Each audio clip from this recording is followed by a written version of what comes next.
Behold, the Lamb of God who takes away the sins of the world.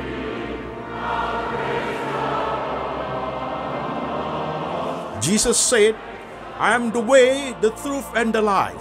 No one comes to the Father but by me.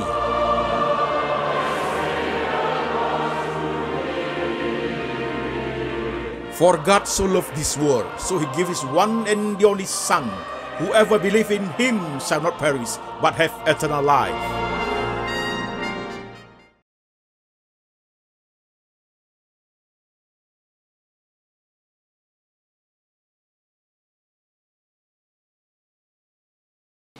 Shalom, saudara-saudara sekalian, saya Pendeta Antoni Chang. Senang sekali bisa bertemu dengan jemaat sekalian, baik jemaat yang ada di kota-kota Indonesia dan jemaat yang ada di kota-kota di luar negeri.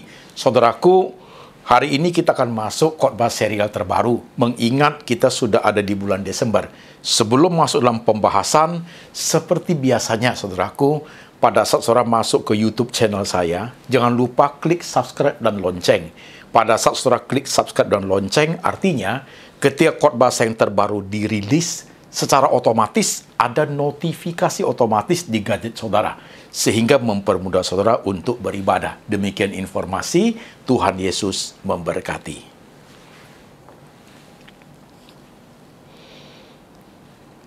Saudara sekalian, firman Tuhan kita ambil dari dua bagian. Bagian pertama dari Injil Yohanes pasal 3 ayat 16. Karena begitu besar kasih Allah akan dunia ini, sehingga ia telah mengaruniakan anaknya yang tunggal, supaya setiap orang yang percaya kepadanya tidak binasa, melainkan beroleh hidup yang kekal. Bagian kedua, Matius pasal 1 ayat 18 sampai 25. Demikian firman Tuhan. Kelahiran Yesus Kristus adalah seperti berikut. Pada waktu Maria, ibunya, bertunangan dengan Yusuf, ternyata ia mengandung dari Roh Kudus sebelum mereka hidup sebagai suami istri. Karena Yusuf suaminya seorang yang tulus hati dan tidak mau mencemarkan nama istrinya di muka umum, ia bermaksud menceraikannya dengan diam-diam. Tetapi ketika ia mempertimbangkan maksud itu, malaikat Tuhan nampak kepadanya dalam mimpi dan berkata, Yusuf, anak Daud, janganlah engkau takut mengambil Maria sebagai istrimu, sebab anak yang di dalam kandungannya adalah dari Roh Kudus. Ia akan melahirkan anak laki-laki dan engkau akan menamakan dia Yesus, karena dialah yang akan menyelamatkan umatnya dari dosa mereka. Hal itu terjadi supaya genaplah yang difirmankan Tuhan oleh Nabi. Sesungguhnya, anak darah itu akan mengandung dan melahirkan seorang anak laki-laki, dan mereka akan menamakan dia Immanuel, yang berarti Allah menyertai kita. Sesudah bangun dari tidurnya, Yusuf berbuat seperti yang diperintahkan malaikat Tuhan itu kepadanya. Ia mengambil Maria sebagai istrinya, tetapi tidak bersetubuh dengan Maria, sampai ia melahirkan anaknya laki-laki, dan Yusuf menamakan dia Yesus. Demikian firman Tuhan yang kita baca. Amin. Saudara-saudara sekalian, khotbah serial yang baru adalah suatu khotbah saudaraku yang judulnya Firman Tuhan di penghujung tahun, saudaraku. Maksud daripada khotbah serial ini adalah, saudaraku, supaya kita melihat kelahiran Yesus Kristus, saudaraku, dari berbagai perspektif pada bulan Desember akhir tahun ini, saudaraku. Jadi saya ingin mengajak jemaat untuk melihat kelahiran Tuhan itu dari berbagai sudut dimensi yang berbeda, saudaraku, sehingga memperkaya wawasan, memperkaya kerohanian saudara pada saudara mengikuti Natal nanti, saudaraku. Oke? Baik, saudara-saudara sekalian, firman sudah kita baca, saudaraku. Saudara sekalian,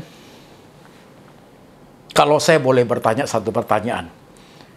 Pada saat bulan Desember, saudaraku, tentunya suasana Natal mulai muncul. Kalau di mall sudah ada aksesoris Natal, lagu-lagu Natal mulai muncul. Di hati kita suasana sukacita itu mulai timbul, saudaraku ya.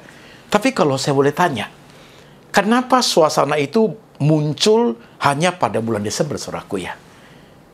Boleh nggak kita sebagai orang percaya, suasana Natal itu muncul di bulan Maret, atau di bulan Juli, atau di bulan November, saudaraku? Mengapa selalu momentum Natal itu ada di Desember? Kalau demikian berarti pada saat Desember Natal itulah kita bersuka cita. After that, masih kita mengingat, Masih kita menghidupi kelahiran Tuhan nggak, saudaraku? Ini suatu bentuk kerohanian yang perlu dipertanyakan, saudaraku. Kita tidak hanya terpaku kepada momentum. 25 Desember setelah itu selesai. Nah, kalau saya putar lagu Natal bulan Maret, orang akan bilang, orang gila ini. Natal kan sudah lewat. Padahal, saudaraku, mestinya hidup seorang Kristen itu seperti Rasul Paulus ngajar. Aku senantiasa membawa kebangkitan dan kematian dan kebangkitan Tuhan dalam hidupku. Berarti dia punya pemahaman tentang Tuhan yang tersalib itu daily life spiritual, saudaraku. Yaitu kerohanian setiap hari. Tidak hanya pada bulan Desember, saudaraku. Mestinya rohani itu seperti itu, saudara sekalian. Oleh sebab itu, dalam khotbah Firman Tuhan, tema besar, Firman Tuhan di penghujung tahun, saya akan buat beberapa seri, saudaraku, sehingga menambah wawasan, pengetahuan, dan dimensi spiritual yang ada, sehingga nanti saudara ketika mengikuti 25 Desember, saudaraku, saudara benar-benar memahami Christmas itu sebenarnya apa sih makna untuk kita orang berdosa, saudara sekalian. Firman sudah kita baca tadi, saudaraku ya. Kita sekarang masuk ke 3 tokoh, yaitu Maria, Yusuf, dan Yesus, saudara-saudara sekalian. Di Injil Matius dikatakan, pada saat Maria dan Yusuf itu bertunangan, sebelum mereka hidup sebagai suami istri, saudaraku, diketahui oleh Yusuf bahwa Maria itu sudah mengandung, saudaraku. Nah, persoalan muncul dari situ.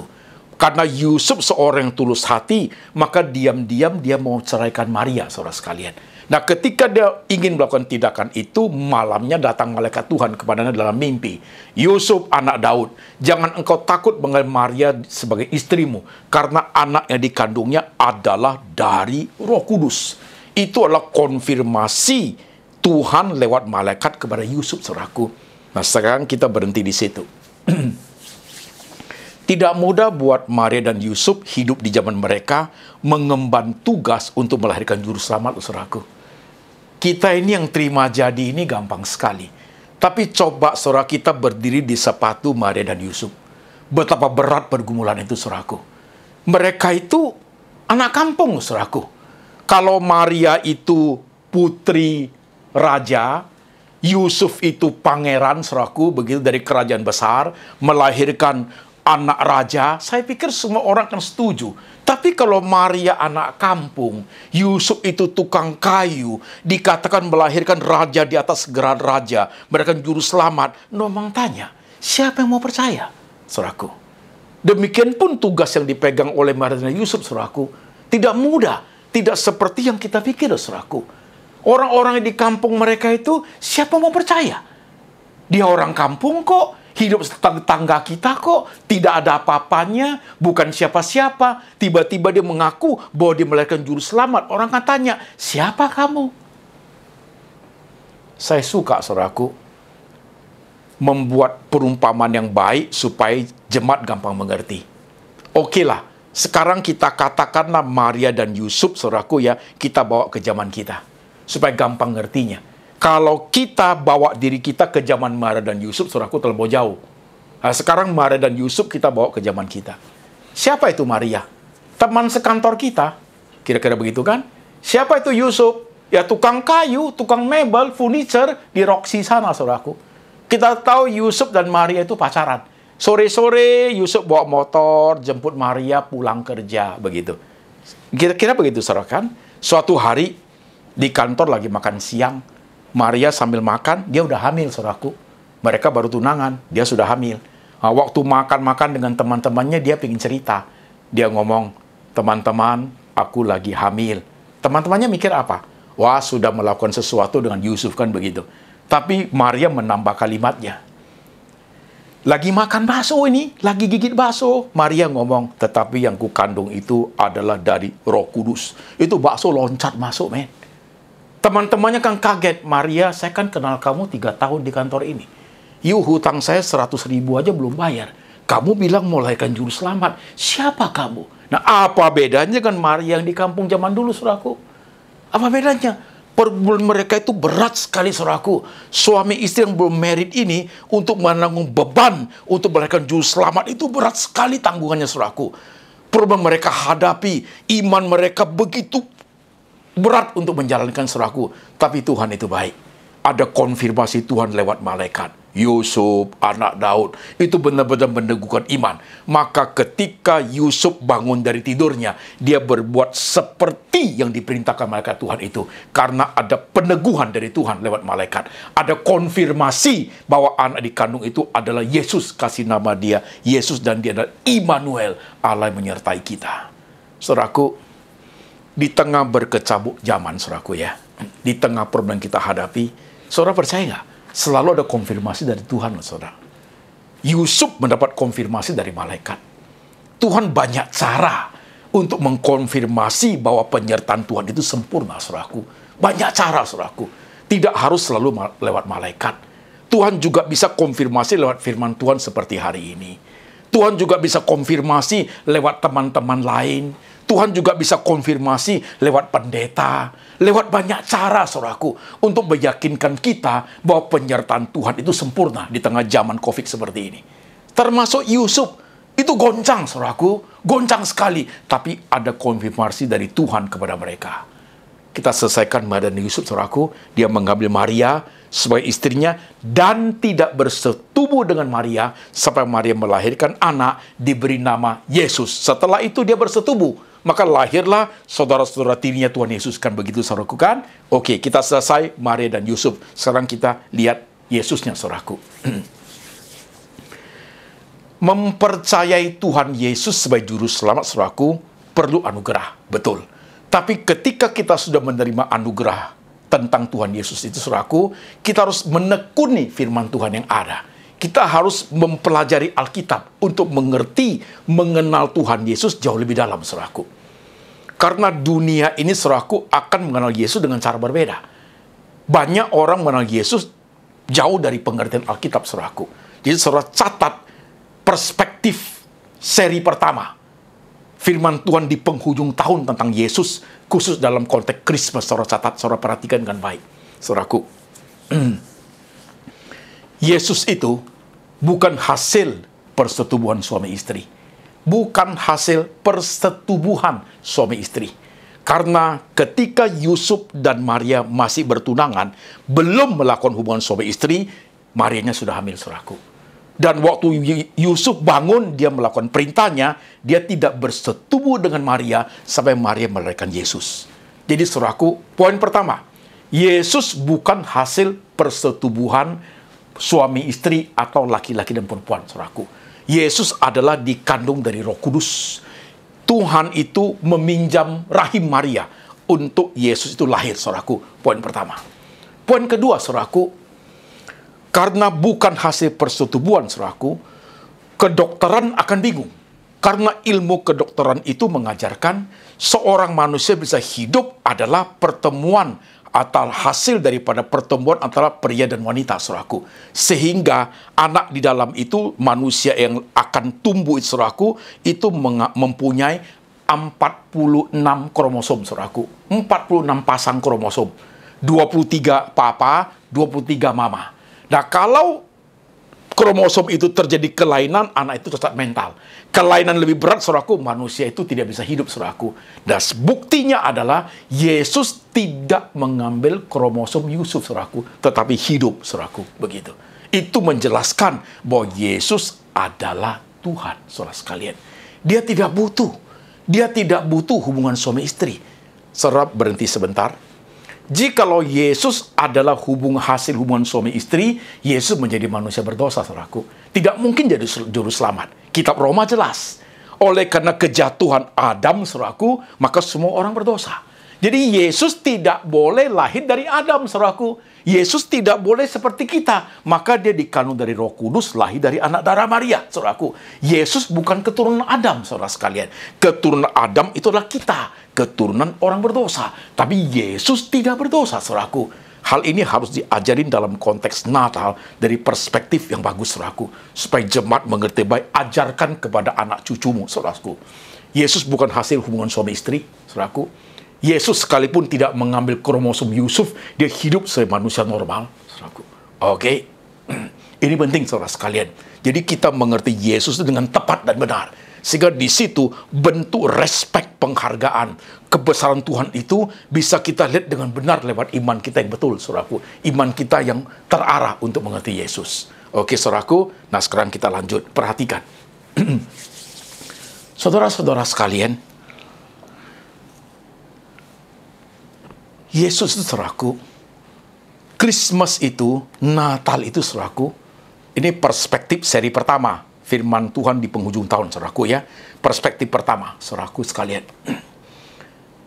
Yesus itu, Christmas itu, saudaraku, itu ada suatu ekspresi kasih dalam bentuk, saudaraku, tindakan pengorbanan, saudaraku. Begitu. Saya buat ilustrasi supaya jemaat ngerti dengan baik.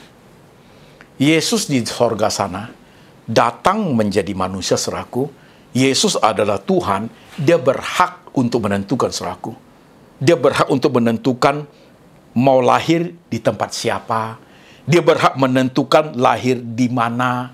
Dia berhak untuk menentukan lahir di keluarga apa. Dia berhak, saudaraku. Nah, sekarang berhenti sebentar. Saya tanya saudara. Seandainya saudara lahir dan saudara diberi hak untuk menentukan di mana saudara lahir, saudara mau nggak?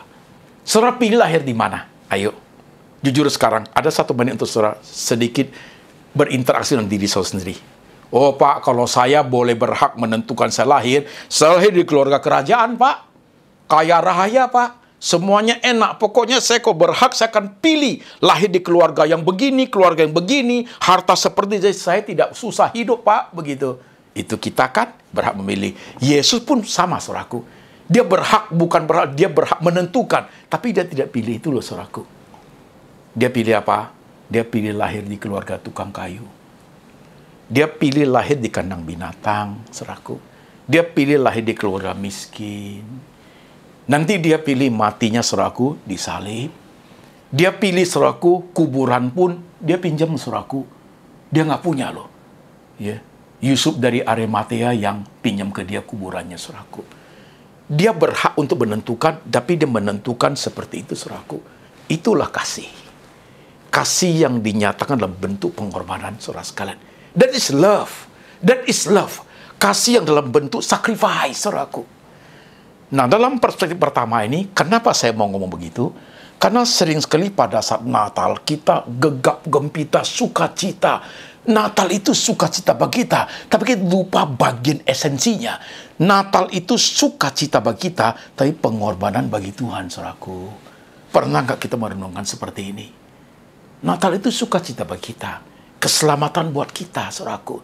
Tapi pengorbanan bagi Tuhan Yesus, saudaraku. Korban apa ya Pak Pendeta? Korban segala-galanya, saudaraku. Yeah. Lahir di keluarga tukang kayu. Padahal dia raja di atas segala raja, saudaraku. Korban segala-galanya. Korban harga diri, korban perasaan, dia disalib, diejek, dipukul, dihina, dijual. Korban segala-galanya. Natal itu sukacita buat kita orang percaya. Karena kita diselamatkan. Tapi kalau engkau dan saya mau punya dimensi rohani lebih dalam, pahamilah. Natal itu sukacita bagi kita, tapi pengorbanan bagi Tuhan, saudaraku. Karena begitu besar kasih Allah kepada dunia ini, sehingga dia mengaruniakan anak yang tunggal, supaya barang siapa yang percaya kepada dia, tidak binasa, melainkan beroleh hidup yang kekal.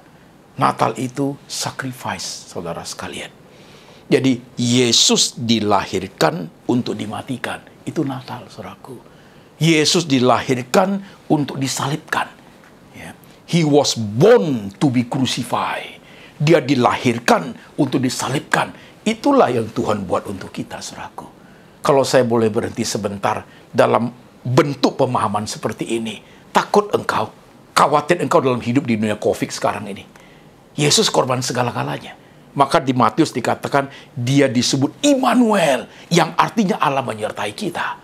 Khawatir engkau hidup seperti ini, saat seperti ini. Tuhan itu menyerahkan segala-galanya. Tuhan itu korban segala-galanya. Mungkinkah dia tidak memperhatikan engkau di penghujung tahun ini, saudaraku? Di Natal yang spesial dengan zaman COVID ini. Biar kita merenungkan dimensi Natal dengan baik, saudaraku. Mungkinkah Tuhan tidak peduli engkau? Kalau dia sudah korban segala-galanya, mungkinkah dia tidak care kepada engkau? Saya rasa tidak mungkin. Hanya engkau tidak mau memahami lebih dalam, saudaraku. Hapus air matamu.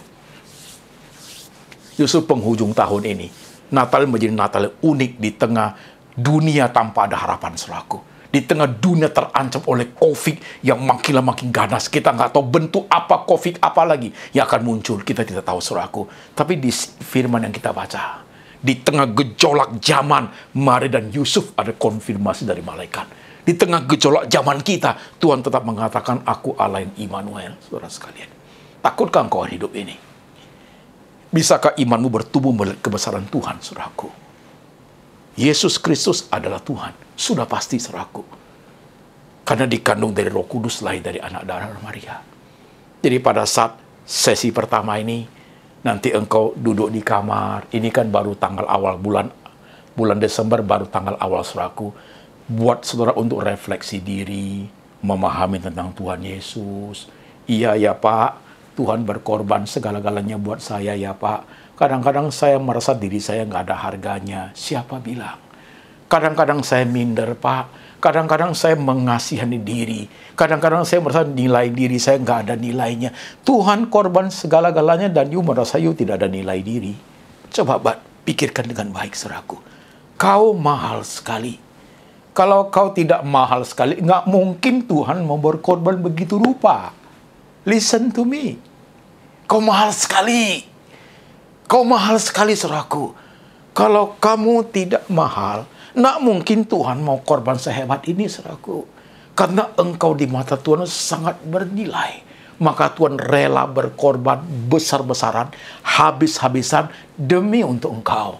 Kenapa engkau tidak perhatikan dengan baik? Kalau hanya sekedar mata pencaharianmu, sekedar hanya keluargamu, sekedar hanya makan minummu, sandang papanmu, you takut. Untuk dirimu, untuk jiwamu saja, Tuhan sudah korban segala-galanya. Apalagi hanya sekedar untuk kehidupan sehari-hari ini. Kamu takut sama dalam hidup ini, saudaraku? Dengarkan baik-baik firman hari ini. Suatu perspektif Natal, seri pertama. Love and sacrifice. Pengorbanan Tuhan adalah pengorbanan yang sempurna.